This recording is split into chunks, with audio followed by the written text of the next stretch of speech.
आदरणीय महामंत्री राष्ट्रीय आदरणीय अशोक कुमार जी, धन्यवाद।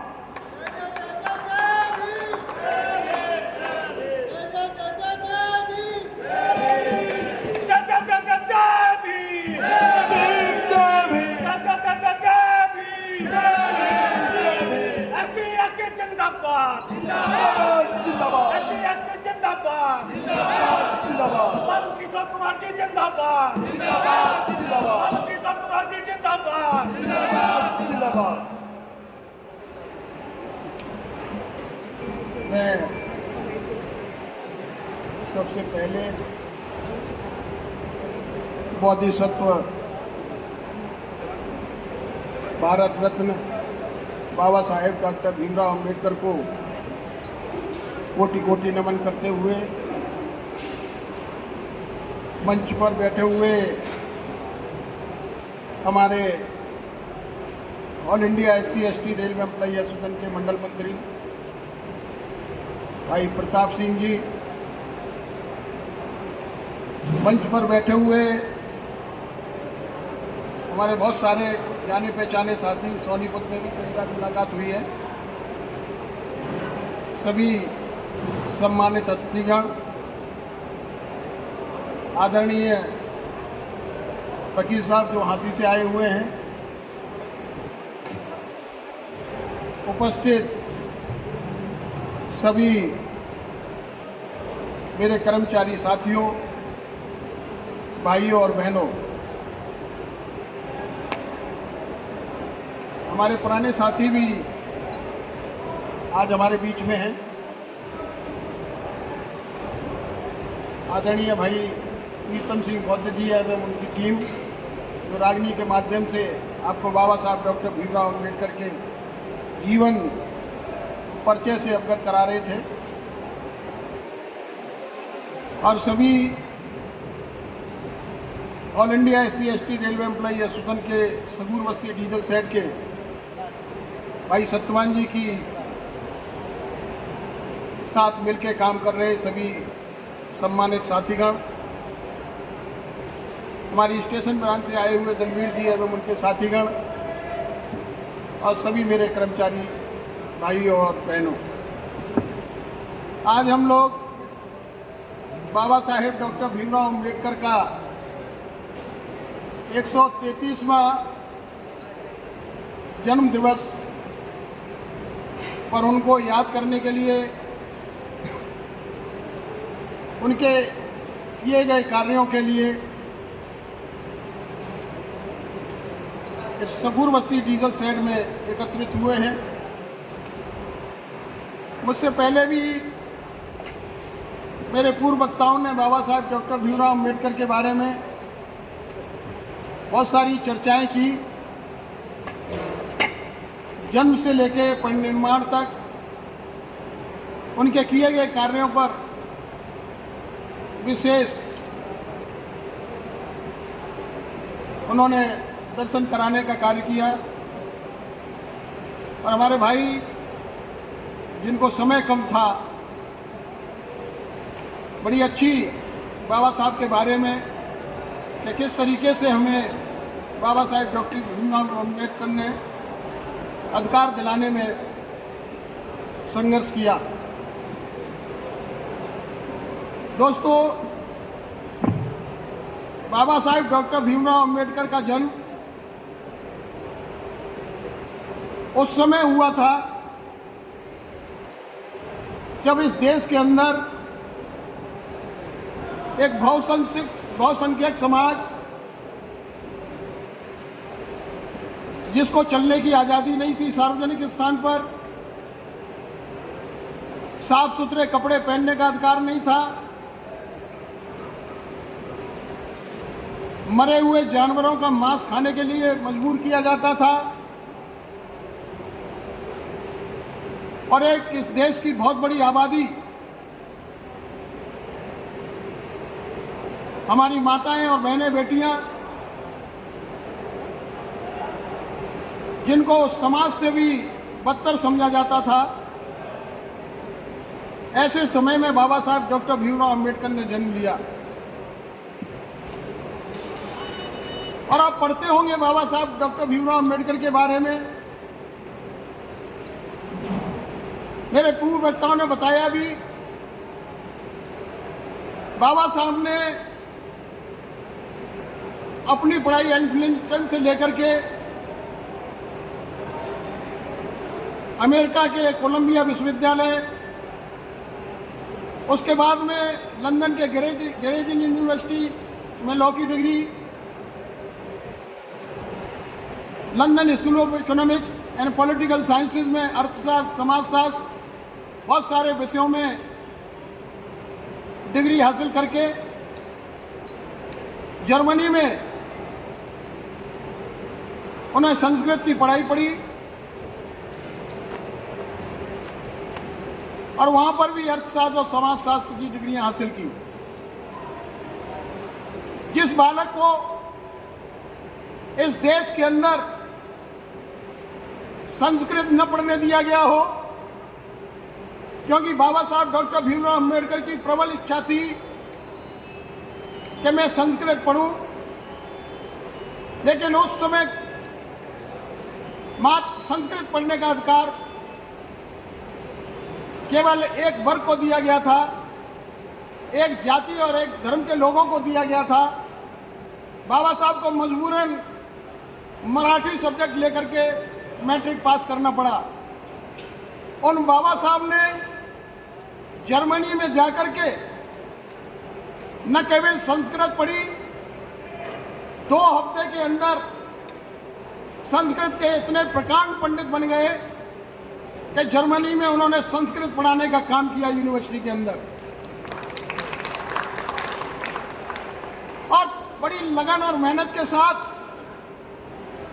जब बाबा साहेब डॉक्टर भीमराव अंबेडकर ने 32 डिग्रियां हासिल की, 4 डिप्लोमा किए और 9 भाषाओं का ज्ञान अर्जित किया, बहुत सारी मेहनत की बाबा साहब डॉक्टर भीमराव अंबेडकर ने। उनको बहुत बड़ा गर्व था इस बात का कि मैं इस देश में पहला व्यक्ति हूं जिसने पीएचडी की डिग्री हासिल की और जिसके पास इतनी डिग्रियां हैं। और जैसा कि मेरे पूर्व वक्ता मंडल मंत्री ने बोला कि महाराजा बड़ौदा के छात्रवृत्ति के आधार पर उनको अमेरिका भेजा गया, डिग्री हासिल की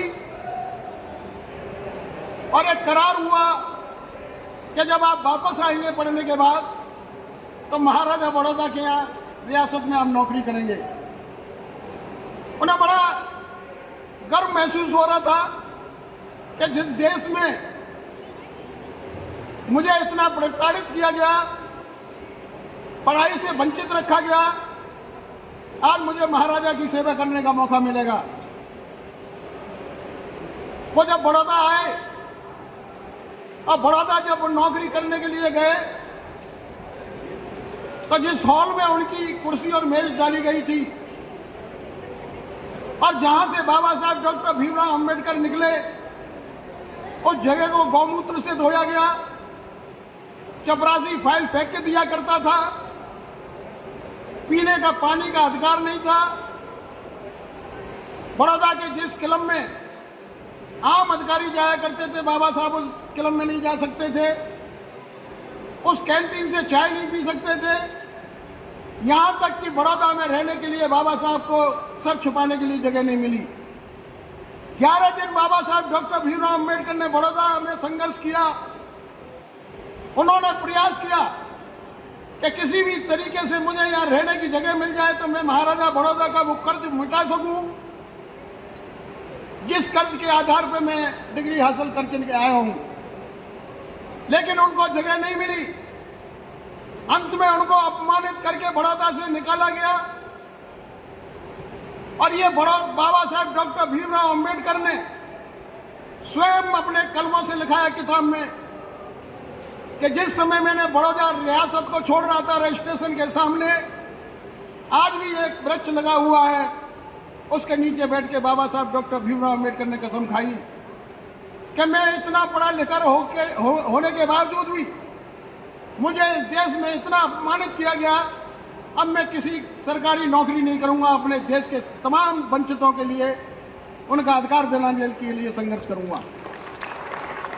और यही कारण है कि बाबा साहेब डॉक्टर भीमराव अंबेडकर को पढ़ा लिखा होने के कारण इस देश से जब अंग्रेज जाने लगे तो उन्होंने कहा कि हम तो आपको छोड़ के जा रहे हैं, स्वतंत्र करके जाएंगे, आप अपने देश को चलाने के लिए कोई विधान बनाइए, कोई कानून बनाइए जिसके आधार पर आप देश को चला सकें। तमाम महापुरुष संविधान बनाने के लिए तैयार हुए, कोई शुरुआत नहीं कर पाया, कोई उसे पूरा नहीं कर पाया। अंत में महात्मा गांधी ने जिम्मेदारी दी कि आपके यहाँ एक बहुत बड़ा विद्वान है डॉक्टर अंबेडकर, उसको ये जिम्मेदारी दी जाए। लेकिन महात्मा गांधी ने यह भी प्रयास किया था कि किसी भी तरीके से डॉक्टर अंबेडकर कॉन्स्टिट्यूएंट असेंबली में अंदर ना आ पाए। उसके बावजूद भी बाबा Saheb doctor Bhimrao Ambedkar constituent assembly में आए और सबकी सहमति से बाबा साहब डॉक्टर भीमराव अंबेडकर को ड्राफ्टिंग कमेटी का चेयरमैन बनाया गया।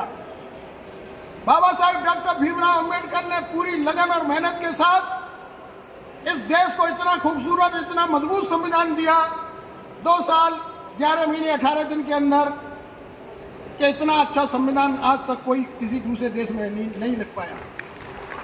बाबा साहब डॉक्टर भीमराव अंबेडकर ने जिस समय संविधान लिखा उसी समय हमारे देश की बहुसंख्यक महिलाओं को वोट डालने का अधिकार दिया। आज आप देख रहे होंगे, मेरे वकील साहब यहां बैठे हुए हैं, आप लोग पढ़ते होंगे मीडिया के माध्यम से, पेपर के माध्यम से, कि अमेरिका के अंदर, स्विट्जरलैंड के अंदर अगर महिलाओं को वोट डालने का अधिकार मिला तो 1971 में मिला है। बाबा साहब हमारी महिलाओं को अधिकार 1950 में दे गई थी। बाबा साहब डॉक्टर भीमराव अंबेडकर को जब वायसराय की काउंसिल में लेबर मेंबर नियुक्त किया गया, जो आज का श्रम मंत्री बोलते हैं, 1942 से लेकर 1946 तक, तो उन्होंने वंचितों के लिए काम नहीं किया। उन्होंने केवल दलित मजदूरों के लिए काम नहीं किया, उन्होंने तमाम उन कर्मचारियों के लिए काम किया जो सामान्य वर्ग के कर्मचारी थे। उन तमाम महिलाओं को सम्मान दिलाने का काम किया, उन तमाम महिलाओं के अधिकारों की लड़ाई लड़ी। और अगर आज हमारी जो कामकाजी महिलाएं हैं सब इतने मैटरनिटी लीव पे जाती हैं, तो ये बाबा साहब डॉक्टर भीमराव अंबेडकर की देन है। हमारे मजदूर भाई जो आज ट्रेड यूनियन के नाम पे काम करते हैं, अगर वो ट्रेड यूनियन बनाने का अधिकार दिया, ट्रेड यूनियन बना करके हड़ताल करने का अधिकार दिया, तो ये बाबा साहब डॉक्टर भीमराव अंबेडकर ने दिया। हमारे किसानों को जो आज सरकार बात करती है एमएसपी देने की या और लाभ देने की, आज से 100 साल पहले बाबा साहब डॉक्टर भीमराव अंबेडकर ने कहा था कि हमारे देश का किसान कभी भी पूंजीपति नहीं बन सकता, क्योंकि उसके पास जितनी जमीन होती है साल में 3 फसल करेगा, और अगर अगली साल, इस साल फसल अच्छी हो भी गई, अगली साल सूखा पड़ गया, तो जितनी भी कमाई की है उसने सब बेकार हो जाएगा। तो बाबा साहब डॉक्टर भीमराव अंबेडकर ने किसानों के लिए उसी समय कानून बना दिए 100 साल पहले, जो आज 100 साल के बाद लागू होने का काम हो रहा है। दोस्तों, बाबा साहब डॉक्टर भीमराव अंबेडकर को जिस क्षेत्र में जिम्मेदारी दी गई, उस क्षेत्र में उन्होंने अपनी काबिलियत के आधार पर सम्मान दिलाने का काम किया है। बाबा साहब डॉक्टर भीमराव अंबेडकर का जन्म, जैसा कि आप सभी को पता है, 1891 में मऊ छावनी में हुआ था, जो मध्य प्रदेश में है। 5 साल की उम्र में उनके पिताजी जो सूबेदार थे अंग्रेजों की सेना में, वो रिटायर हो गए, और रिटायर होने के बाद में वो महाराष्ट्र अपने गांव चले गए। हर माँ बाप की इच्छा होती है कि मेरा बेटा पढ़े, मेरा बालक पढ़े और शिक्षा ग्रहण करने के बाद में एक अच्छी नौकरी करे। उनके पिताजी उन्हें दाखिला कराने के लिए ले गए, उन्हें दाखिला नहीं मिला क्योंकि वो अंग्रेजी की सेना में सूबेदार रहे थे, कानून का थोड़ा बहुत पता था। उस कानून के आधार पर एक स्कूल में दाखिला लेने को तैयार हुआ हेडमास्टर। जैसा कि मेरे वकील साहब ने बोला, बाबा साहेब डॉक्टर भीमराव अंबेडकर को एक शर्त में दाखिला मिला कि ये बालक अगर पढ़ने के लिए आएगा तो बैठने के लिए अपने घर से टाट लेकर के आएगा। ये बालक अगर पढ़ने के लिए आएगा तो क्लास में आम बच्चों के साथ नहीं बैठेगा, बाहर बैठ के पढ़ेगा। ये अगर बालक पढ़ने के लिए आएगा तो ये आम बच्चों के साथ खेलेगा नहीं, ये सार्वजनिक नल से पानी नहीं पिएगा। आपने देखा होगा कि बाबा साहेब डॉक्टर भीमराव अंबेडकर पूरे दिन प्यासे रहते थे और उस छोटी सी उम्र में ही उन्हें यह महसूस हो गया था कि अगर मुझे मौका मिला, मैं पढ़ लिख करके इतना बड़ा आदमी बनूंगा कि इस देश में पानी के लिए संघर्ष करूंगा और हर आदमी के लिए, हर इंसान के लिए बिना किसी कास्ट एंड किसी के मैं पानी पिलाने का काम करूंगा। तो आज जो हम लोगों को पानी पीने का अधिकार दिया है, हमारी बहन बेटियों के लिए जो बाबा साहेब डॉक्टर भीमराव अंबेडकर ने अधिकार दिया, उन्हें जब कानून मंत्री बनाया गया तो उन्होंने हिंदू कोड बिल की प्रस्तावना की। उससे पहले हमारी बेटियों को, हमारी बहुओं को, हमारी माताओं बहनों को पिता की प्रॉपर्टी में कोई हिस्सेदारी नहीं थी बेटी के लिए। अगर बेटी विधवा हो जाए तो पुनर्विवाह नहीं कर सकती थी। अगर बेटी के बच्चा न हो तो बच्चा गोद नहीं ले सकती थी। बहुत सारे कानून बाबा साहब डॉक्टर भीमराव अंबेडकर ने महिलाओं के लिए बनाए, लेकिन वो कानून उस समय की तत्कालीन सरकार पास नहीं कर पाई क्योंकि वो इंटरिम सरकार थी, पूर्ण बहुमत की सरकार नहीं थी। और वही कानून बाबा साहब डॉक्टर भीमराव अंबेडकर ने जब हिंदू कोड बिल के माध्यम से पेश की और वो पास नहीं हो पाए तो बाबा साहब डॉक्टर भीमराव अंबेडकर ने मंत्रिपरिषद से त्याग पत्र दे दिया। और जब पूर्ण बहुमत की सरकार बनी पंडित जवाहरलाल नेहरू की, तो ये बाबा साहब की बहुत बड़ी जीत थी कि वही कानून 4 भागों में बांटे गए, चाहे वो हिंदू मैरिज एक्ट हो 1956, चाहे वो हिंदू एडॉप्शन एक्ट हो, चाहे हिंदू रीमैरिज एक्ट हो, वकील साहब ज़्यादा जानते हैं, वो उसके बाद में पास कराए गए। आज हमारी तमाम महिलाओं को अगर एजुकेशन लेने का लाभ मिला है, उनको घर से निकलने का मौका मिला है।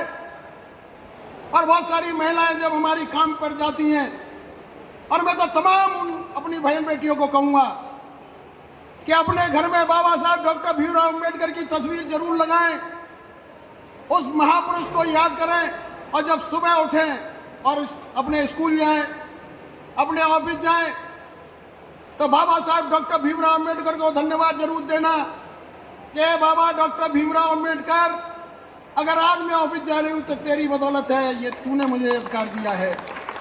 अगर आज मुझे आरओ का पानी पीने को मिल रहा है कि बाबा साहब डॉक्टर भीमराव अंबेडकर, बहुत बहुत धन्यवाद, आज मैं आरओ का पानी पी रही हूँ। बाबा साहब डॉक्टर भीमराव अंबेडकर, तेरा बहुत बहुत धन्यवाद। अगर आज मैं स्कूल जा रही हूँ तो ये तुम्हारी बदौलत है, तुमने मुझे पढ़ने का अधिकार दिया। ये बाबा साहब डॉक्टर भीमराव अंबेडकर ने आपको अधिकार दिया। दोस्तों, बहुत सारी ऐसी काम बाबा साहब डॉक्टर भीमराव अंबेडकर ने केवल वंचितों को न्याय दिलाने के लिए या उनको मुख्य धारा में लाने के लिए या उनको मजबूत करने के लिए काम नहीं किया। उन्होंने तमाम समाज के लोगों को, तमाम धर्म जाति के लोगों को, जबकि उनके साथ भेदभाव हुआ, उस भेदभाव के बावजूद भी उनके अंदर कोई वैमनस्यता नहीं थी। वो समतामूलक समाज की स्थापना करना चाहते थे। यही कारण है कि जब भारत का संविधान उन्होंने लिखा तो उसमें समता, समानता और बंधुत्व की बात की थी। नहीं तो बाबा साहब डॉक्टर भीमराव अंबेडकर को जब वो पढ़ रहे थे प्राइमरी की कक्षा में, तब उनके हेडमास्टर ने बोला तू महार अछूत जाति का बालक पढ़ लिख करके क्या करेगा। बाबा साहब डॉक्टर भीमराव अम्बेडकर ने वहीं रोकने का काम किया। क्या गुरुजी आप मुझसे इस तरीके का भाषा का उपयोग नहीं कर सकते, लेकिन उनको याद था कि मुझे मास्टर ने इस तरीके के भाषा का उपयोग किया है। और जब बाबा साहब डॉक्टर भीमराव अम्बेडकर ने संविधान बनाने के बाद तैयार किया, कॉन्स्टिट्यूएंट असेंबली में संविधान सभा में सौंपा, तो उससे पहले बाबा साहब डॉक्टर भीमराव अम्बेडकर ने कहा कि पंडित ए गुरुजी तू जिंदा है या मर गया, तूने मुझसे पूछा था ना कि मैं पढ़ लिख करके क्या करूंगा। मैं पढ़ लिख के एक ऐसा कानून बनाऊंगा जो समता, समानता और भाईचारे पर आधारित होगा। ये मैंने कानून बना के दे दिया। और उस समय बाबा साहब डॉक्टर भीमराव अम्बेडकर ने कहा था कि किसी भी देश का संविधान कितना भी अच्छा क्यों ना हो, अगर उसको लागू करने वालों की नीयत खराब होगी तो अच्छे से अच्छा संविधान खराब साबित होगा। और किसी भी देश का संविधान कितना भी खराब क्यों ना हो, उसको अगर लागू करने वालों की नीयत अच्छी होगी तो खराब से खराब संविधान अच्छा साबित होगा। तो मैं यही कहना चाहूंगा इस मंच के माध्यम से कि all India SC/ST railway employee association इस बात के लिए दृढ़ संकल्प है कि हमारे किसी भी अनुसूचित जाति जनजाति कर्मचारी भाई बहन का कोई भी सरकारी अधिकारी शोषण न कर पाए, किसी आधार पे हमारे किसी कर्मचारी को प्रताड़ित न कर पाए, क्योंकि ये all India SC/ST railway employee association अगर बनी है तो ये बाबा साहब डॉक्टर भीमराव अम्बेडकर की विचारधाराओं को लेकर के हमारे बुजुर्गों ने बनाई है। बाबा साहब डॉक्टर भीमराव अम्बेडकर ने 1932 में रेल कामगार दलितों की एक बैठक बुलाई थी, जिसमें हजारों की संख्या में कामगार दलित इकट्ठे हुए थे। उन्होंने कहा था बाबा साहब डॉक्टर भीमराव अम्बेडकर ने कि दलितों, आप अपनी एक ट्रेड यूनियन बनाइए, आप अपनी एक एसोसिएशन बनाइए। अगर नहीं बना सकते तो आप जो चलती हुई ट्रेड यूनियन में उसमें भागीदारी निभाइए, लेकिन शर्त यह है कि वो तुम्हारा शोषण न कर पाए। तो दोस्तों, मैं इस मंच के माध्यम से यह कहना चाहता हूं कि यह All India SC/ST railway employee association Baba Saheb doctor Bhimrao Ambedkar की विचारधारा पर बनी हुई एसोसिएशन है और उसका कर्तव्य है, उसका काम है कि हमारे कर्मचारियों को सम्मान दिलाना, हमारे कर्मचारियों के लिए न्याय की लड़ाई लड़ना। और बाबा साहब डॉक्टर भीमराव अम्बेडकर ने जो हमें रिप्रेजेंटेशन दे के पूना पैक्ट के माध्यम से, जैसे मेरे पूर्व वक्ता बता रहे थे, आज हमें जो सम्मान की जिंदगी जीने का अधिकार दिया, आज हमें यहाँ बैठने का अधिकार दिया, ये बाबा साहब डॉक्टर भीमराव अम्बेडकर की बदौलत है। और आज उसी बात को दोहराते हुए मैं पुनः इस डीजल शेड में कहना चाहूंगा कि all India SC/ST railway employee association अपने आरक्षण की लड़ाई लड़ने में सक्षम है, अपने अधिकारों की लड़ाई लड़ने में सक्षम है, अपने कर्मचारियों को शोषण बचाने में, प्रताड़ित होने में सक्षम है। लेकिन किसी ट्रेड यूनियन को भी ये कहना चाहता हूं कि all India SC/ST railway employee association ऐसा मजबूत संगठन है जिसको भाग लेने का अधिकार तो नहीं है, लेकिन बाबा साहब के नाम पे वोट डालने का अधिकार है। और अगर किसी भी ट्रेड यूनियन की जो मान्यता होती है वो all India SC/ST railway employee association के वोट के आधार पर होती है, किसी और आधार पर नहीं होती। मेरे उनसे भी निवेदन है कि हमें रेलवे बोर्ड के जो नियम है, रेलवे बोर्ड के जो डायरेक्शन है, उसके अलावा हमें कुछ नहीं चाहिए। हमारे कर्मचारी को कोई प्रताड़ित न करे, हमारे कर्मचारियों का कोई शोषण न कर पाए, हमारे आरक्षण को कोई खराब न कर पाए, ये हमारी अपनी जिम्मेदारी है। अगर उसको इस तरीके का हाथ लगाने का काम करेगा तो all India SC/ST railway employee सक्षम है कि उसके साथ भी वही व्यवहार किया जाएगा जो ऐसे लोगों के साथ किया जाता है। मैं ज़्यादा बात न करते हुए मैं सिर्फ धन्यवाद देना चाहूँगा यहाँ की कमेटी का, खास करके सत्यवान जी का, कि आप लोगों ने मुझे आमंत्रित किया, मैं आपके बीच में आया। बहुत अच्छा कार्यक्रम, बहुत भव्य कार्यक्रम, बहुत सारे लोग एकत्रित किए, बाहर से भी आपने लोगों को बुलाया। मैं बहुत बहुत साधुवाद करता हूं आपको, और ख़ास करके प्रीतम बौद्ध जी जो हमारे पुराने साथी हैं, इन्होंने राजनीति के माध्यम से पहले भी बहुत सारी बाबा साहब डॉक्टर भीमराव अम्बेडकर के जीवन के बारे में बताया है। मैं तो 10 साल से इनके मतलब राजनीति सुनता चला आ रहा हूँ। और मंच पर बैठे हुए हमारे सम्मानित वकील साहब और टैक्स ऑफिसर साहब आप सभी लोगों का बहुत बहुत धन्यवाद कि आप आज के इस कार्यक्रम में शामिल हुए और इस कार्यक्रम की शोभा बढ़ाए।